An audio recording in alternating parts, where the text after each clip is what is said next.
Bonjour à tous. Dans ce projet, nous avons cherché à analyser la relation entre la popularité des jeux vidéo et la performance financière des entreprises liées au gaming. L'idée principale est de vérifier si l'activité des joueurs, par exemple sur Steam ou Twitch, peut être corrélée avec l'évolution des prix des actions des entreprises du secteur. Pour répondre à cette question, nous avons construit un pipeline de données complet qui permet de collecter les données depuis plusieurs API, de les nettoyer et les transformer, de réaliser une analyse statistique et un modèle de machine learning, puis visualiser les résultats dans un tableau de bord interactif. L'architecture du projet propose principalement sur Apache Airflow, Apache Spark, AWS S3 et Kibana. Le projet est structuré en plusieurs étapes principales.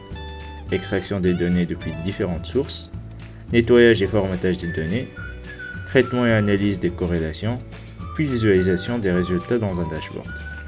Toutes ces étapes sont orchestrées automatiquement grâce à Apache Airflow qui permet de générer la pipeline et d'exécuter les tâches dans le bon ordre. Pour les ressources, on va utiliser trois sources principales. La première est Steam, qui nous permet d'obtenir le nombre de joueurs actifs pour chaque jeu vidéo. La deuxième source est Twitch, qui fournit le nombre de spectateurs regardant les streams d'un jeu. Cela permet aussi de mesurer l'engagement de la communauté.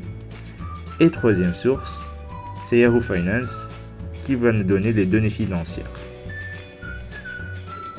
Après l'étape d'extraction, les données doivent être nettoyées et standardisées afin de pouvoir être analysées correctement. Pour cela, nous avons utilisé PostgreSQL comme une base intermédiaire de traitement. Cela nous a permis de manipuler et structurer les données efficacement avant leur transformation finale. Ces fichiers sont ensuite stockés dans une seconde couche du data lake appelée Formatted Layers. On arrive maintenant à l'étape transformation du processus ELT. Il s'agit d'entraîner un modèle de machine learning qui permet de classifier la relation entre les variables. Dans notre cas, on a utilisé XGBoost et ce modèle permet de générer 5 types de signes. Strong positive, positive, neutral, negative et strong negative. Et la plage va de -1 à 1, -1 étant strong negative et 1 étant strong positive. On a aussi d'autres métriques pour évaluer le modèle, dont on a l'accuracy, la précision, le recall, le score F1 et la matrice de confusion. La dernière étape du projet consiste à visualiser les résultats dans un tableau de bord interactif. Les données finales sont indexées dans Elasticsearch, puis affichées dans Kibana, ce qui permet de créer un dashboard dynamique et facilement exploré par l'utilisateur. Le dashboard est composé de plusieurs sections. Tout d'abord, nous avons un tableau qui présente les principales actions des entreprises du secteur du gaming avec des informations comme le prix actuel de l'action, le prix de clôture précédent, le plus le bas sur 52 semaines, ainsi que la devise et l'heure de mise à jour. À côté de ce tableau, un graphique montre l'évolution des volumes des actions dans le temps, ce qui permet de visualiser rapidement les mouvements du marché pour différentes entreprises du secteur. Une autre section du dashboard aussi présente les jeux les plus populaires de l'industrie avec des indicateurs comme le classement sur Steam, le classement sur Twitch, le temps moyen du jeu et le nombre de spectateurs sur Twitch. Ensuite, un graphique circulaire permet de visualiser la répartition de popularité entre les différents jeux, ce qui aide à identifier quel jeu domine l'audience. Dans la partie inférieure du dashboard, on trouve un graphique montrant l'évolution de score de popularité dans les jeux de temps, ce qui permet d'observer les tendances et les variations d'activité des joueurs.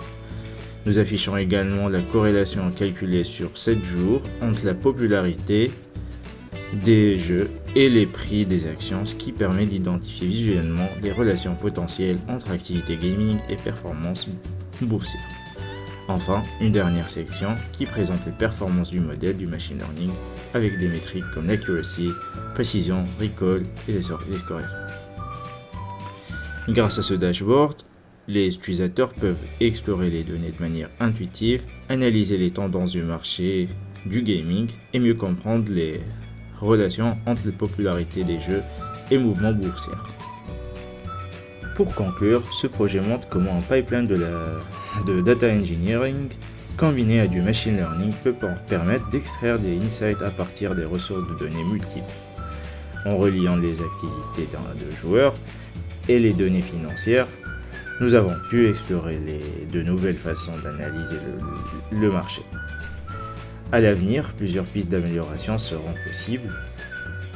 Par exemple, intégrer d'autres plateformes comme YouTube Gaming pour renforcer Twitch et Riot Games API pour renforcer Steam et utiliser des modèles prédictifs plus avancés.